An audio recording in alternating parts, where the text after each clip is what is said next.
We'll talk through the setup first, then the execution. The first thing you want to do is make sure you're using a pad, either something like this on the bar or something like this in your lap between you and the bar. When it comes to the box height, pick something roughly knee height so that when you get to the top of the lift, your body is in a nice straight line like this. If you pick something too high, you'll be on a decline. If you pick something too low, you'll be on sort of an incline. It doesn't have to be absolutely perfect, but the closer you can get to being straight here at the top, kind of parallel with the floor, the better. If you send a form video, I'm happy to help. Next, you want to put your upper back on the bench like this, right here on your shoulder blades, not down here on your traps near your neck, and not up here on your lower back. Right here on your upper back is perfect. Now, you want your feet roughly shoulder width apart and far enough away from you that at the top of the lift right here, you have a vertical shin-ish and a 90-degree knee bend-ish. It doesn't have to be absolutely perfect, and sometimes it's hard to tell, so take a form video from the side and you can tinker. You can also tell during the movement if you're feeling a lot of quads, it might be because your feet are too far under you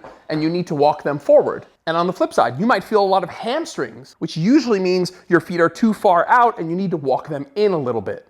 If your feet are in the right position, you should feel it predominantly in the glutes and not too much in the quads and hamstrings, even though a little bit will happen. And for head position, I like a slight chin tuck as it's gonna help prevent some of that hyperextension that can happen at the top. Quick recap, box at around knee height, upper back, shoulder blades on the bench, feet shoulder width and far enough away that you have a roughly vertical shin at the top. And then a slight chin tuck and you're good to go. When it comes to the execution, we'll talk about three things. The first is we want to hinge, not scoop. A good hinge looks like this, where your upper back is pivoting down and then moving up like this, maintaining a neutral spine. Upper back is pivoting down, just like that. A scoop really refers to just too much pelvic movement. And what that looks like if you're doing it too much is this, where you're just anterior tilt, posterior tilt, anterior tilt, posterior tilt. You're not actually hinging at the hips and moving the torso and keeping a neutral spine. Now, people on the internet make a huge stink about that part. I don't think it's such a big deal. As long as you are thinking about letting your back pivot down on the bench and then come up, pivot down and come up, some pelvic movement is totally fine and going to happen. So don't think just because you're scooping a tiny bit along with some hinging that that's such a bad thing. Now, to keep this as glute dominant as possible, you want to stop the way down when your knees travel back. So watch my knees throughout this rep. As I'm going down, in order for me to keep going down, my knees would move backwards. And so right as I sense that happening, I'm gonna stop and come back up. And so it would look like this, where I'm going down, down, down, down. Right around here, I'm feeling my knees are gonna travel back. That's the end of the rep. Come up, squeeze the glutes. Right here, up, squeeze the glutes. Now, it's not gonna be perfect. I bet you my knees are moving a tiny bit. That's okay. I just want it to be different than a hip thrust where you're doing a much larger range of motion like this.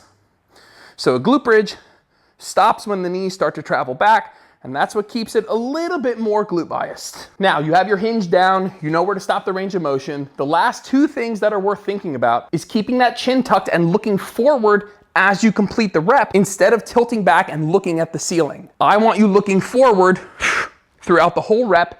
It's a nice, easy way to keep your chin tucked. And last but not least is making sure you're actually achieving full hip extension, full hip lockout, all the way up to the point where the glutes are maximally squeezed. That is one of the biggest mistakes I see, is loading up too much weight and then almost getting to the top, but not actually getting to the point of full hip lockout and full glute shortening. The second mistake is often just an overcorrection from that first one, where people think, oh, I need to go all the way up, and they keep going into lumbar hyperextension.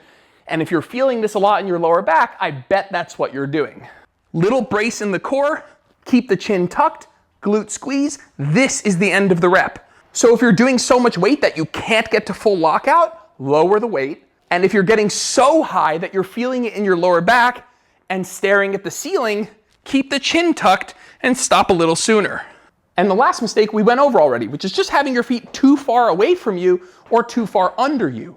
And that's always an easy fix. If you're feeling it too much in your hamstrings, your feet are probably too far away and you want to tuck them in a little bit. If you're feeling it too much in your quads, chances are your feet are too far under you and you want to walk them out a little bit. You'll know you're in a good spot because the glutes are the thing that are getting closer to failure, not your hamstrings or your quads.